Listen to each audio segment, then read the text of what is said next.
Page 8.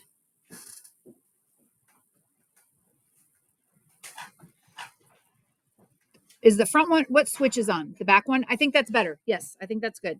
Back switch, good. Yep. Okay. So we're going to start on page 8, and we're going to talk all about exponential functions today. Page 8 of your note packet, exponential functions. I know it is. I'm waiting on someone to catch up. Thank you, though, dear. I appreciate that. You're done? Okay. All right. So we learned about linear functions. And just like I said, with a linear function, you're looking for m and b.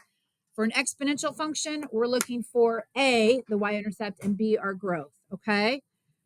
So we're just going to jump right in. We're just going to jump right into the lesson because we've already done the hard part. The hard part was the journal. So when I look at this function right here, I know that the number 8 represents what? F of x equals 8 times 2 to the power of x. What does 8 represent? The initial value, which is called the y-intercept. I want you guys to be like so on that, so on that, so on that. It's also a. That is a. Okay? This 2 represents your, is it growth or decay? It's growth because it's bigger than, good job. So this is my growth factor, also known as the letter B. I want that to just be the first thing that you look at every single time you consider an exponential equation, okay? So for each of these, we're going to evaluate the following and then decide what point has to be on the graph. So I had someone last period say, I don't know what that means, f of 2. Well, remember that when we have a function, this is the same thing as saying let x equal 2. Let x equal 2. So we're taking this function right here, 8 times 2 to the power of x. So 8 times 2 to the power of, but instead of being to the power of x, I'm going to let it be to the power of 2. I'm going to let x equal 2. So I know from order of operations that I have to take care of the exponent first. So 2 squared is 4. So this becomes 8 times 4, which is 32. So it says indicate what point must lie on the graph. So we let x equal 2. And when we let x equal 2, y is 32. So that point must lie on our graph. That point must lie on our graph. Well, what about evaluating f of 0? Well, this just says, this is saying let x equal 0. So that's 8 times 2 to the power of 0. What is any number not 0 to the, any non-zero number to the power of 0?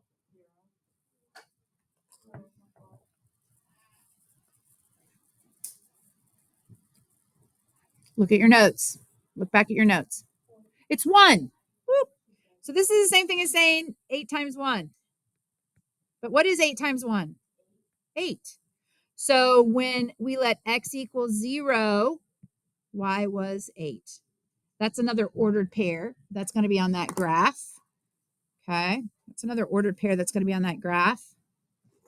This last one says, hey, let x equal -1. That's what f of -1 is. It's just saying, hey, let x equal -1. So this is 8 times 2 to the -1 power. Ugh. I forgot what happens when I have a negative exponent. What do I have to do? Drop it.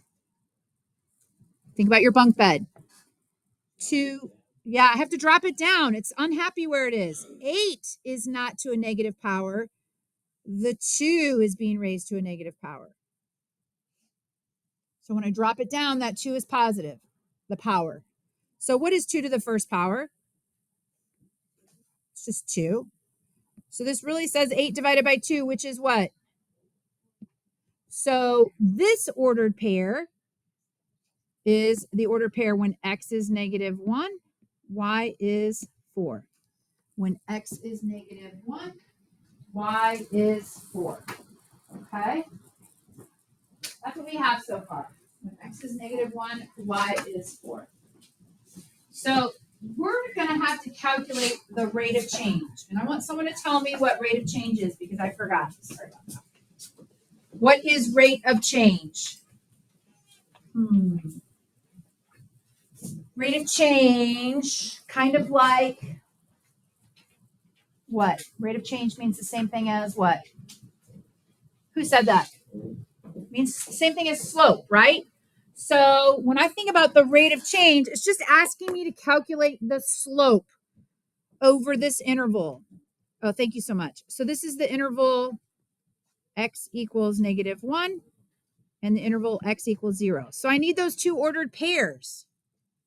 Well, when x was -1, y was 4. And when x was 0, y was 8. And I got that from these 2 points right here. Here and here, right? I'm not doing anything special. I'm just getting them from what we already calculated. So I have to calculate the slope. And remember that the slope is y2 minus y1 over x2 minus x1. Okay, that's how I calculate the average rate of change. I'm calculating the slope. So when we learned about slope, we kind of labeled our ordered pairs. Do you guys remember that? We said, okay, this is the x and the y from the first point. This is the x and the y from the second point. And that helped us to calculate our slope. Do you guys remember doing that? Labeling your ordered pairs? Yes or no? Okay. So my slope, well, that's y2, which is 8, minus y1, which is 4, over x2, which is 0, minus x1, which is -1. Okay. So 8 minus 4 is 4. And minus a negative becomes what? So 0 plus 1 is 1. So this becomes 4 over 1, meaning the average rate of change. Do you guys remember we used a triangle to represent change? Equals 4. So the average rate of change for that interval is 4. Okay. Well, question C wants us to calculate the average rate of change over another interval. We're calculating the average rate of change over the interval 0 to 2. So same thing, calculating the average rate of change, but now our interval is between 0 and 2. So let's see, when x was 0, y was, what are your ordered pairs? When x was 0, y was? Perfect. And when x was 2, y was, wasn't it 32? Yeah. Okay. So again, I'm going to label my ordered pairs. X of the first order pair, y of the first order pair, x of the second order pair, y of the second order pair.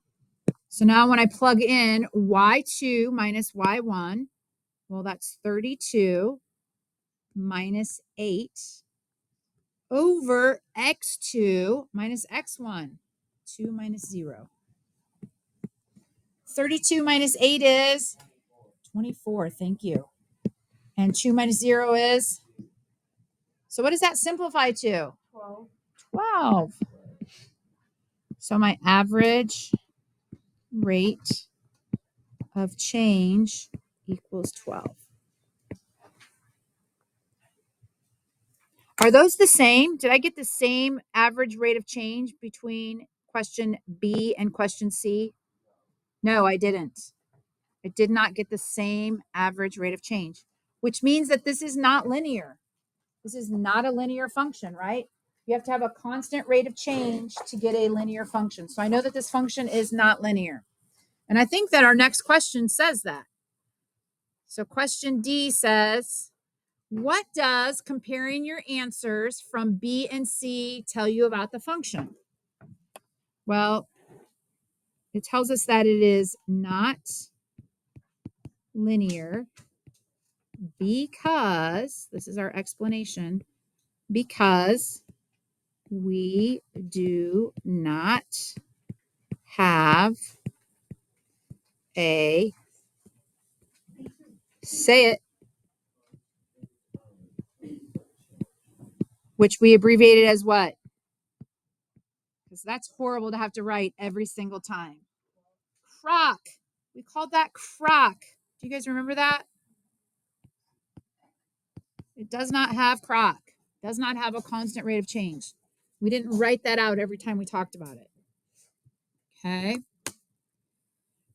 So question E says, using your calculator, draw a sketch of the function below using the window indicated. So I'm going to go to my hover cam and I'm going to show you guys how to adjust your window. So when it says using the window indicated, that means that the smallest x value is -4 and the largest x value is +4. The smallest y value is, and the largest y value is. Okay, so I'm going to switch out so we can see what that looks like. So everybody grab their calculator, go to y equals. Okay, so y equals. And the function that we're talking about is,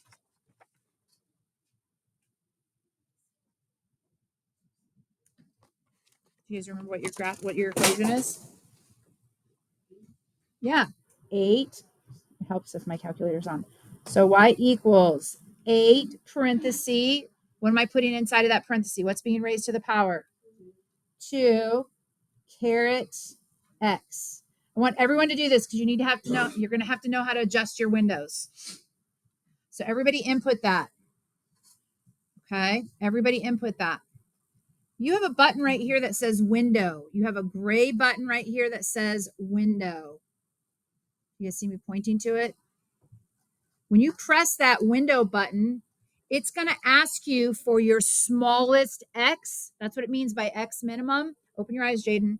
And your smallest y. That's what it means by y minimum. It's also going to ask you for your largest x and your largest y. Okay. So our smallest x, I'm going to hit the clear button to get rid of all of that -2. Our smallest x value is what? -4. Make sure you use the negative button and not the minus. What is our largest x value? 4. Mine's already at 4, but I'm going to clear it and press it again. This number, this scale, you don't need to worry about it. Okay. What about your smallest y value? Your smallest y value is what on your graph? -10. -10. So I'm going to hit clear and type in -10. Make sure you hit the negative and not the minus. And your largest y value is what? 130. Now I'm going to press the graph button. Graph. And it's going to graph my function for me. Okay. It's going to graph my function. So we're going to use that idea of this graph. We're going to use that idea of this graph, and we're going to copy that sketch onto our notes. We're going to copy that sketch onto our notes. Okay. So I'm going to go back to our notes. Go back to our notes. So keep your graph posted for you. So things that I know.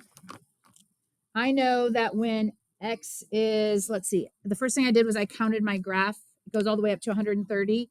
So I did this. I did 50, 100. So each one of these are like 10, 20, 30, 40. And then 60, 70, 80, 90. And then 120, sorry, 110, 120. Not perfect to scale, but that's kind of how I did that. I sketched it out. Okay. So I need to know some values. Well, my graph doesn't tell me numbers really well. Does your graph tell you numbers? No, but what can we use our calculator for to get actual ordered pairs? The table. Second graph. Go to your table. Second graph. So that second graph feature tells me that when x is -4, y is 1/2. That's so teeny tiny, it's like right on the line. When x is -4, y is 1/2. That's so teeny tiny, it's almost right on the line. Okay, I'm just going to go to -2. What does it tell me when x is -2? What's y? Y is 2. Well, I'm counting by 10, so that's also still really teeny tiny, really teeny tiny. What about when x is 0? When x is 0, what is my y value? 32. That's going to be about right here, right above my 30, 10, 20, 30. So right above there on the y-axis. Can you guys see it? Can you see where I am? Okay. And then I'm just going to go to +2. When x is +2, what is my, when x is 0, sorry, let's undo that.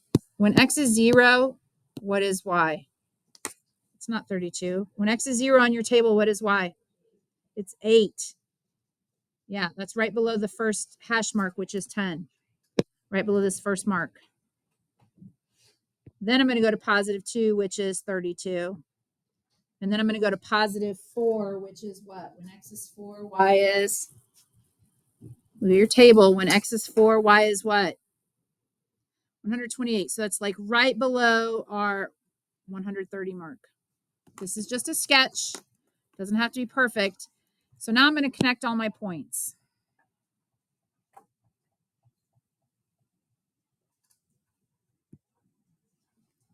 Okay. So that's what your sketch looks like. It's just a sketch. It doesn't have to be perfect. All right. Okay. I'm going to keep going. So exponential functions are all about multiplication. And it says here, hey, guess what? Here is the exponential function. We already did this. We learned all of this right here in this little box from our journal entry. We know exponential functions are written in the form y equals a times b to the power of x. We know that a is the y-intercept and b is our base or our multiplying factor, often called growth or decay. So we're going to look at this function and we're going to think about what happens when I let x equal 0, because this right here means let x equal 0. What happens when x equals 0? What are we doing? What are we finding? Look at your journal entry. What are you finding when x equals 0? When x equals 0, it's on the front page. What do you find?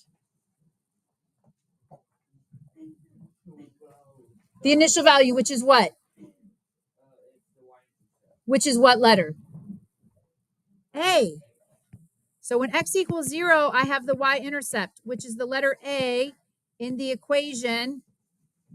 So what is that ordered pair? 0, 54. Do you guys see that? 0, 54. Open your eyes.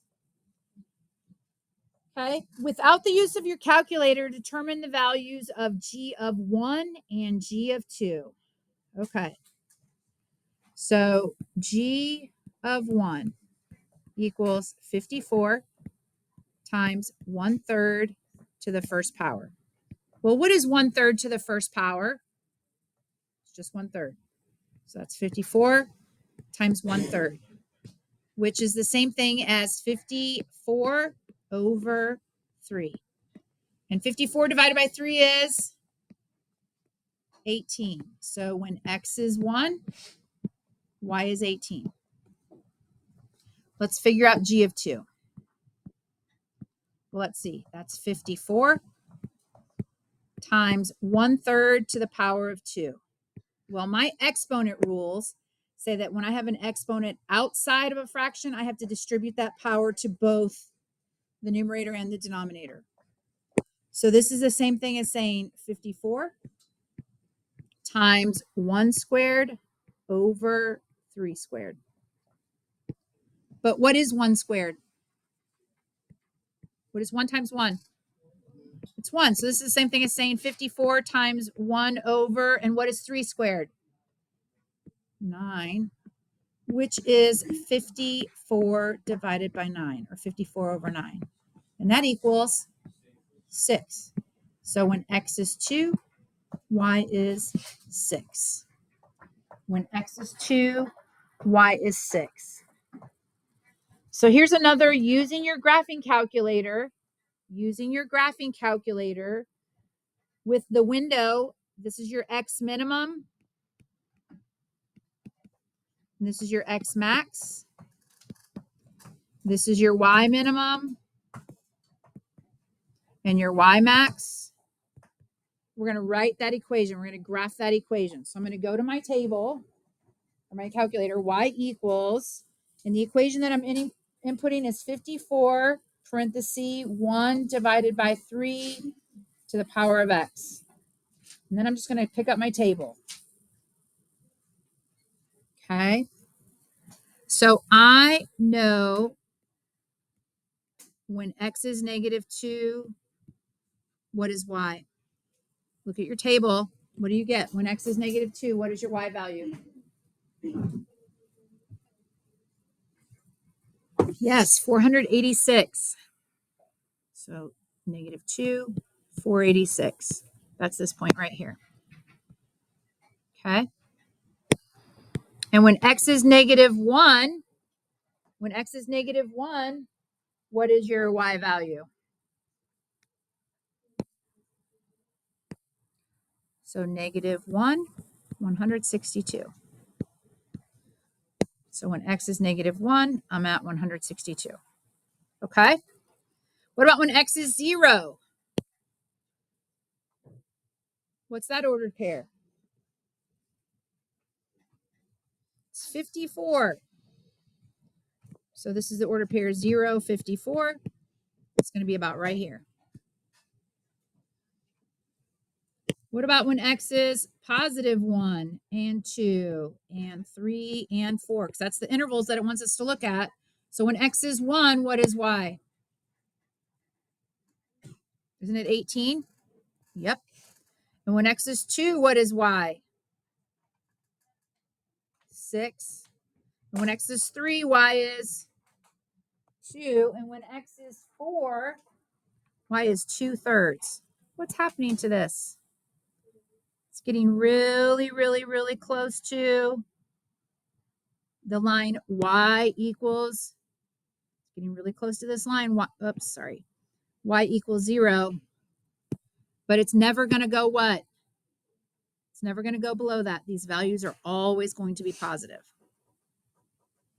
This is your asymptote, y equals 0. Okay. So what do we know? We know that our function is increasing if b is greater than 1.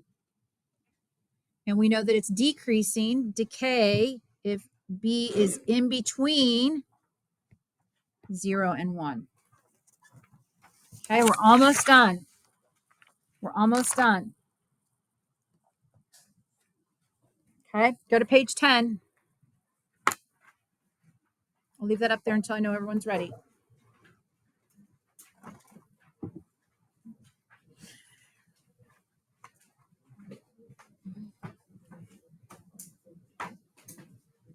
Guys, it is crunch time. We still really have 2 whole units that we are like 2 big concepts, not really units, but 2 big concepts that we still have to learn. So you guys need to really just come to school engaged, ready to learn.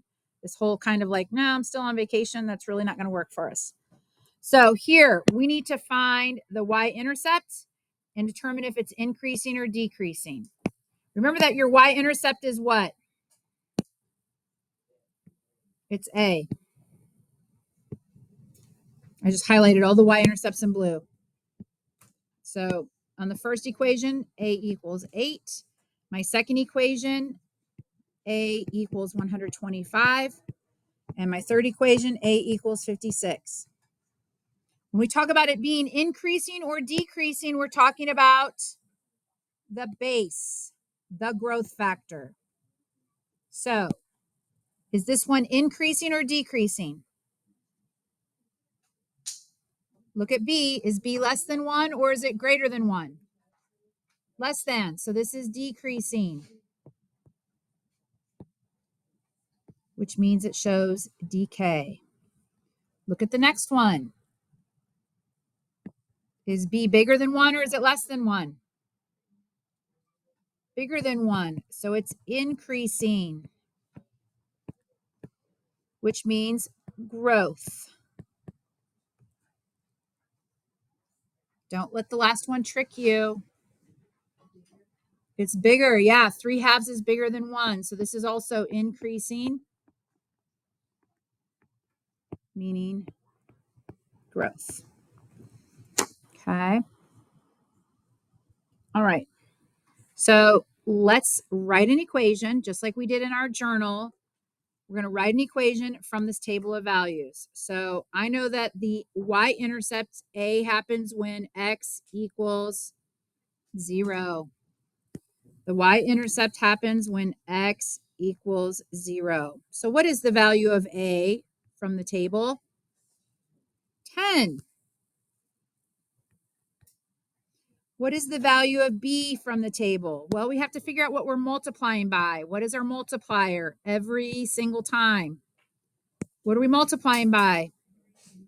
Times 3 every single time. So B is 3. So what's the equation?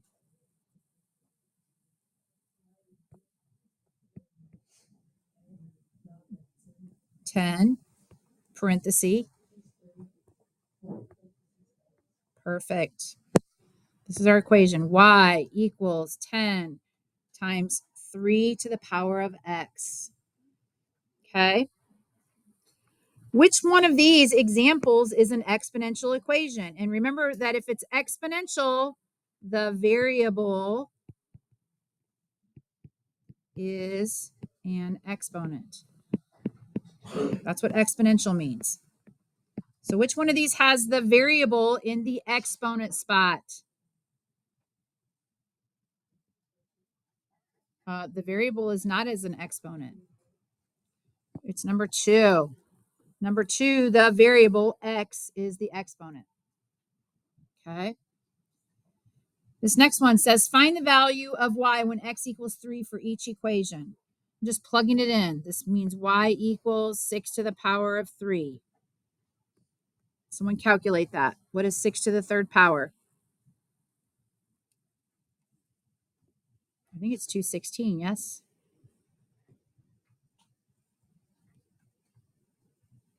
Yeah, 216. Perfect. Thank you. This next one, y equals 1/2 to the third power. Well, remember your exponent rule. That means 1 cubed over 2 cubed, which is 1 over 8. This next one, y equals negative. Well, 4 is going to get raised to the third power over 2. So what is 4 cubed? 4 times 4 times 4 is 64 over 2. But don't forget you got a negative out there. So that ends up equaling negative 32. Our last one is a decimal. You can put it in your calculator. I'm not going to worry about it. The graph of the function is shown to the right. Which of the following describes this graph? So let's talk about this. As x gets bigger, is y getting bigger or smaller? Smaller. That means it's decreasing. And if it's decreasing, that means that b has to be less than 1. Which one of these is an exponential? Well, this one is not even an exponential function, and neither is that. Yeah, it's down between these two, right? And 4 is the only one that has a b less than 1. So your answer choice is 4. Okay. So your homework is pages 11, 12, and 13. It's 9 questions.